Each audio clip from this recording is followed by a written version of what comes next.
Buruh kembali turun ke jalan menolak Undang-Undang Omnibus Law.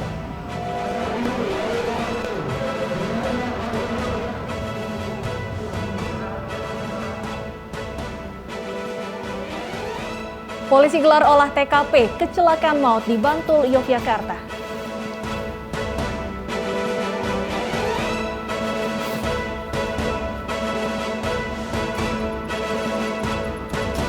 Omikron meningkat, pemerintah putuskan Jabodetabek dan beberapa daerah lain naik ke level 3.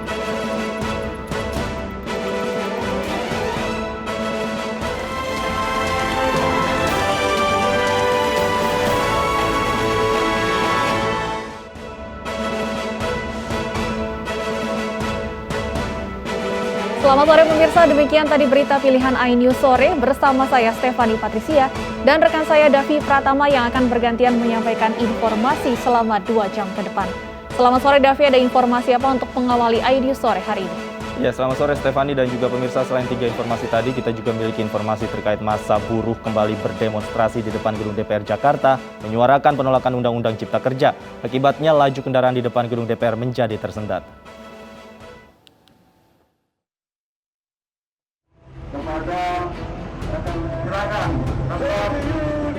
Ratusan buruh dari berbagai elemen memenuhi badan jalan di depan gedung DPR Jakarta menggelar aksi demo penolakan Undang-Undang Cipta Kerja. Mereka menggelar orasi serta membentangkan spanduk berisi tuntutan. Selain menolak Undang-Undang Cipta Kerja, mereka juga meminta SK Gubernur di sejumlah daerah terkait upah minimum dibatalkan. Aksi demo juga mendapat penjagaan ketat dari aparat keamanan. Pertama adalah tentang Undang-Undang Nomor 11 Tahun 2020 tentang Cipta Kerja yang lebih dikenal Omnibus Law yang sudah diputus oleh Mahkamah Konstitusi akibat gugatan dari kami seluruh pekerja Indonesia bahwa Omnibus Law harus dibahas ulang. Dengan kata lain dia cacat formil. Akibat aksi demo, arus lalu lintas di depan gedung DPR menjadi tersendat. Para pendemo juga diimbau tetap mematuhi protokol kesehatan. Dari Jakarta, Nata Arman, Rizky Iwal, Iriansah, iNews melaporkan. Sebuah minibus terbakar di depan kantor Wali Kota Jakarta Barat pagi tadi. Penyebab kebakaran diduga akibat adanya arus pendek listrik di kendaraan tersebut.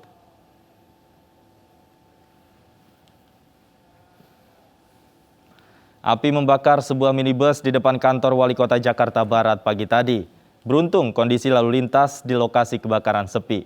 Sejumlah petugas dan 2 mobil pemadam kebakaran diterjunkan ke lokasi. Sementara itu penyebab kebakaran diduga berasal dari korsleting listrik pada bagian mesin dan langsung membesar. Adapun kerugian akibat kebakaran ini diperkirakan mencapai puluhan juta rupiah. Sementara mobil minibus ini dibawa petugas unit Laka Lantas Jakarta Barat untuk dilakukan penyelidikan. Kendaraan karyawan satu perusahaan, jadi sopir pribadi, sopir pengemudi, sopir dan ada beberapa karyawan. Total berapa orang di dalam mobil? Kurang lebih ada 3 orang, 4 orang berikut.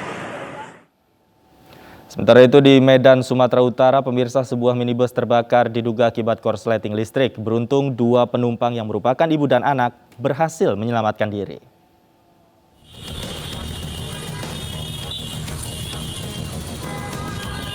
Video amatir ini merekam detik-detik saat satu unit minibus terbakar di Jalan Gaharu, Medan, Sumatera Utara pagi tadi. Asap mengepul dari bagian kap, sementara kobaran api muncul dari bagian bawah mobil. Warga sekitar langsung berupaya memadamkan api dengan peralatan seadanya. Namun saat warga menyiramkan api ke mobil yang terbakar, asap justru semakin besar dan menyebar ke jalan raya. Beruntung 2 penumpang, ibu dan anaknya, berhasil menyelamatkan diri sebelum api membesar. Pertama mobilnya mogok sebelum simpang. Begitu mogok, di starter dia hidup. Baru kami tengok depannya ada percikan api. Ada percikan api, kami stop. Begitu korban ini turun kan tadi, begitu turun api udah nyamber ke mobil. Usai api berhasil dipadamkan, petugas kepolisian yang tiba di lokasi langsung mengevakuasi mobil yang terbakar. Dari Medan, Sumatera Utara, Ahmad Ridwan Nasution, iNews melaporkan.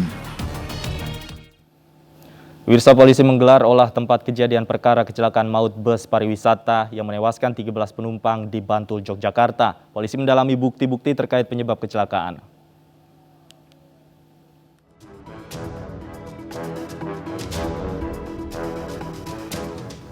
Penyidik Polres Bantul meninjau lokasi kecelakaan bus pariwisata yang membawa rombongan pegawai konveksi di Bukit Bego Imogiri, Bantul, Yogyakarta. Polisi mencari bukti penyebab kecelakaan yang menewaskan 13 penumpang dan 34 penumpang lainnya terluka. Polisi ingin memastikan apakah ada faktor cuaca, kontur jalan, kelalaian pengemudi atau ketidaklayakan kendaraan sehingga bus menabrak tebing dan terbalik. Sementara itu, sejumlah korban luka akibat kecelakaan masih menjalani perawatan di 3 rumah sakit, yakni RSUD Panembahan Senopati, Rumah Sakit PKU Muhammadiyah Bantul, dan Rumah Sakit Nur Hidayah. Di Rumah Sakit PKU Muhammadiyah Bantul, belasan korban luka masih dirawat, sedangkan korban luka ringan telah diperbolehkan pulang. Pagi ini kita Rumah Sakit Umum PKU Muhammadiyah Bantul merawat 11 orang korban dari tragedi Bukit Bego, dan kondisi beliau-beliau ini alhamdulillah sudah membaik dalam kategori perawatan dalam kondisi luka ringan sampai sedang. Sebelumnya, bus pariwisata GA Trans menghantam tebing di sekitar Bukit Bego Imogiri, Bantul, Yogyakarta Minggu siang kemarin. 13 penumpang meninggal dan 34 penumpang lainnya terluka. Bus membawa 42 karyawan pabrik konveksi asal Sukoharjo, Jawa Tengah. Tim Liputan iNews melaporkan. 6 jenazah korban kecelakaan bus pariwisata di Bantul, Yogyakarta dimakamkan hari ini. Untuk mempermudah proses pemakaman, ke-6 jenazah dimakamkan dalam satu liang lahat.